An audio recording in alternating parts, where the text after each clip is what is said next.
combinado. O tema principal aqui, né, a gente colocou o nome, né? A criança, ele está sedado, né? A criança ali que vai precisar usar a medicação, ele vai ficar sedado, será? Qual é o efeito, né, da medicação ali, que é um medo comum, né, dos pais? Será que vai perder a personalidade? Será que a criança vai ficar robótica? O que vai acontecer? Então, você pode explicar para a gente qual é a real necessidade, qual é o real efeito colateral que pode acontecer? Primeiramente, Joyce, a gente tem que estar falando das principais medicações, né? A gente, quando fala de medicação, a gente tem um leque gigante de medicação, porém, as que são utilizadas, que são aprovadas pelo FDA, que é um órgão americano, para a gente poder usar no autismo, né, e no TDAH, por exemplo, são as principais drogas são risperidona e aripiprazol, tá? Então, quando a gente está falando de risperidona e aripiprazol para autismo, para tratar autismo, muitos casos de TDAH, que tem muita impulsividade também, muita irritabilidade, a gente acaba utilizando uma dessas drogas, né? E quando a gente fala de sedação, a gente está falando de um efeito que a medicação pode trazer, né? A medicação, isso vai depender muito da dose que a gente vai utilizar, se as doses estão bem ajustadas, se o paciente precisa desse efeito um pouco mais sedativo ou não. A risperidona e o aripiprazol, eles são dois antipsicóticos, tá? Só que os dois, eles têm um mecanismo de ação um pouco diferente, né? Eles têm a mesma indicação, né? Porém, eles têm mecanismos de ação diferentes. Por exemplo, o risperidona, ele é um antipsicótico típico, e ele atua inibindo os receptores de dopamina totalmente, né? E os de serotonina também, só que os de também é um neurotransmissor, né, que é responsável aí por fazer tanta irritabilidade, impulsividade, agitação de uma forma desorganizada. Então, nesses casos, a risperidona, ela inibe esse tipo de receptor, bloqueando ali os receptores de dopamina, fazendo que a criança reduza esses efeitos. Quando eu estou falando de risperidona, também, se a gente utilizar numa dosagem acima do que aquela criança deva receber, possivelmente ela vai ter um efeito de sedação muito maior do que talvez o aripiprazol. Por que eu estou falando isso, Joyce? Porque o aripiprazol, embora seja utilizado para a mesma indicação, ele tem um mecanismo um pouquinho diferente. Ele, na verdade é um agonista parcial. Ele não bloqueia totalmente os receptores de dopamina, como faz a risperidona. Na verdade, ele modula esses receptores, ou seja, o aripiprazol, ele viu que tem muita dopamina, ele reduz. Ele viu que tem pouca dopamina, ele ajuda estimulando a produção de mais. Então, assim, é totalmente diferente. Por isso que essas duas medicações, elas não devem ser utilizadas juntas, né? A gente até vê muitas pessoas utilizando juntas, mas aí a gente tem que avaliar cada caso. Então, quando a gente fala de sedação, a gente pode encontrar com maior facilidade os pacientes que usam esse tipo de medicação, tanto a risperidona quanto a aripiprazol, mais aí para a risperidona. Deu para entender? Consegui ser um pouco... Consegui Deu para trazer? entender? Deu para entender. Uhum. Ok. E aí, a questão da hora certa, a gente, né, para iniciar com a medicação. Porque assim, a gente sabe, a gente ouve muito falar, né? E aí, quando os pais, né, vêm com alguma dúvida, será que é? Alguém falou, alguém na família está falando, eu acho que tem alguma questão, acho que é autista, vai pesquisar, vai investigar. Então, assim, às vezes os pais com as crianças, né, com as crianças bem novas, e aí, vou lá investigar. E aí começa a investigação. E aí, às vezes fecha ali o diagnóstico, fechou, é TEA, né? Qual é, né? E às vezes é com uma idade bem novinha, né? Às vezes por volta ali dos 2 anos ou até antes, né? É menos, né? Né? Então, assim, a idade certa tem uma situação em relação a isso, a questão da idade? Com essa idade antes dos 2 anos já pode fazer medicação? Como que é isso? Na verdade, assim, não tem uma idade, mas a gente costuma não utilizar em crianças muito pequenas, pelo menos aí abaixo de 2 anos, a gente evita utilizar porque por causa da imaturidade cerebral, né? Porque essas medicações a gente tem que entender que elas vão atuar no córtex pré-frontal. Então, Uhum. E não tem muita formação ainda, então isso não vai funcionar, talvez trazer mais efeito colateral do que um efeito terapêutico. Então, nas crianças acima dessa idade, 3 anos, por exemplo, a gente já usa com segurança, lógico, com a dose bem ajustada e acompanhamento médico. Então, assim, Uhum, existe um tempo certo para começar a medicação? Bom, na minha opinião, existe. Qual é o tempo certo? Isso deve ser decidido com o médico. Eu trabalho muito com a equipe multidisciplinar, né, Joyce?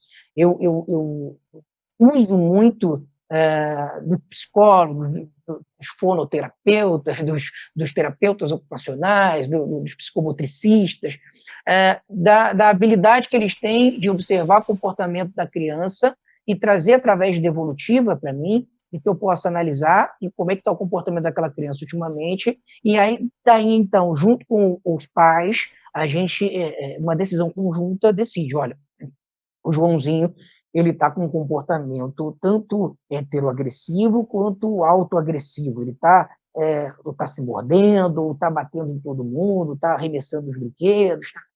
É um comportamento muito mal adaptado, muito disruptivo, né? E aí a gente pensa, será que vale a pena?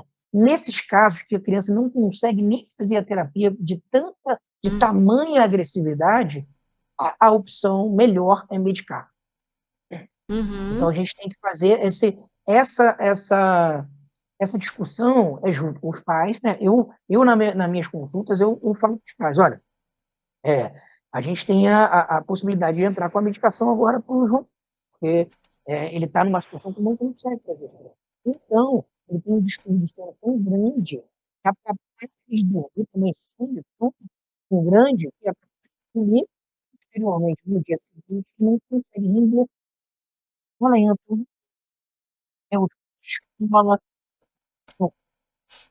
Tá falhando aqui pra mim. Só um minutinho, doutor Mauro, que tá falhando o seu áudio aqui pra mim.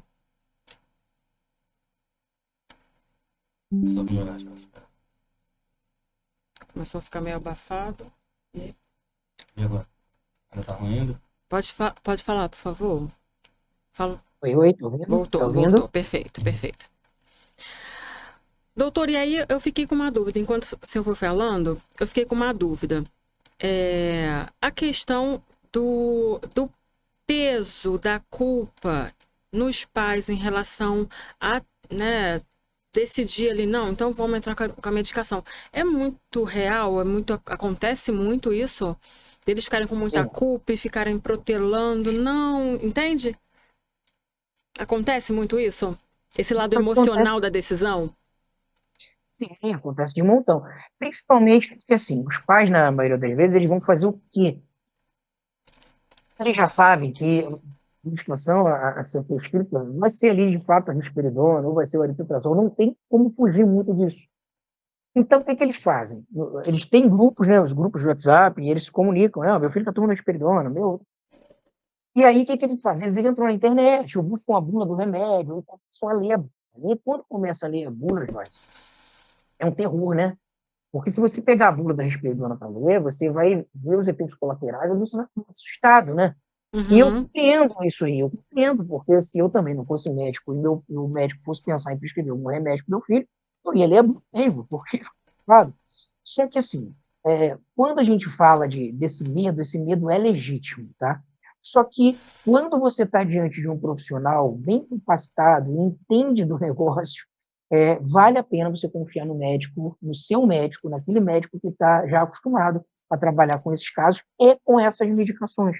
Porque ele acaba de tanto trabalhar com aquelas mesmas medicações, uhum, dominando o que há de mais de efeito colateral, o que vai trazer mais sedação, o que traz mais ganho de peso, o que pode trazer irritabilidade. Então, deve confiar sempre aí na conduta do médico. A não ser que o familiar desconfie. Ah, não, eu não tenho confiança nesse médico. Aí, a opção que eu dou, não tem médico, procura outra opinião, mas, na maioria das vezes, o médico é o profissional que é capacitado a dizer qual tipo de medicação aquela criança vai fazer e por quanto tempo. Então, uhum. deve confiar no médico, em princípio, e começar a medicação. Porque se essa medicação for demorar muito para começar essa medicação, talvez a gente a gente perca ali algum tipo de habilidade daquela criança e o tempo certo ali por causa da neuroplasticidade. Então, a gente não consegue trabalhar aquela criança em relação às habilidades dela no setting terapêutico, a gente vai postergando isso, a criança com um comportamento ruim, a criança não ganha nada, a criança só fica na mesma linha, ou ela perde às vezes. Então, Uhum. se é a medicação, se a hora for certa, o médico decidir, então, tudo certo, tem que começar.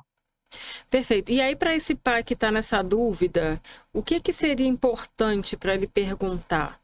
Para essa mãe que está com essa dúvida, que está com essa culpa, com esse medo, né? O que que seria importante para ele perguntar para o médico? O que que ele precisa saber para poder ficar em paz na hora de falar? Vamos começar então, doutor? Então, o que é importante perguntar? Sobre efeitos colaterais, sobre por quanto tempo vai usar essa medicação, sobre por que está usando, que vai usar a medicação, né? Uhum. E qual a medicação de escolha naquele caso, né? Eu acho que isso eu devo informar os pacientes, né? E os pacientes devem ter totalmente aquela intimidade com o médico de poder perguntar, né? Porque pode ficar, vou deixar para lá. Tem que saber dos efeitos colaterais. Porque o médico também, que não explica muito sobre os efeitos colaterais, aquela mãe vai ficar muito receosa e ela vai buscar outros meios para saber o que vai acontecer ou vai ver acontecendo no filho. E, na Uhum. maioria das vezes, esses efeitos colaterais, eles desaparecem aí na primeira semana. Então, é muito legal que o médico ele informe efeitos colaterais, né? Para que o pai entenda que isso pode permanecer por uma semana e depois desaparecer. Então, esse tipo de situação, os pais não devem deixar de perguntar se o médico não fornecer essa informação de pronto, né? Se o Uhum. médico não simplesmente passar, vai ter que tomar risperidona tantas vezes ao dia, portanto, e acabou, tchau, aí vale a pena os pais perguntarem, doutor, mas essa medicação é para quê? Qual efeito colateral eu posso esperar? E se tiver efeito colateral, o que eu devo fazer? Devo levar emergência? Devo te ligar, madrugada? E isso é importante, porque acontece. Uhum. Então, eu acho muito legal quando o médico já faz o serviço completo, entrega um bom, um resumo do que pode acontecer, para que a família não fique preocupada, entendeu?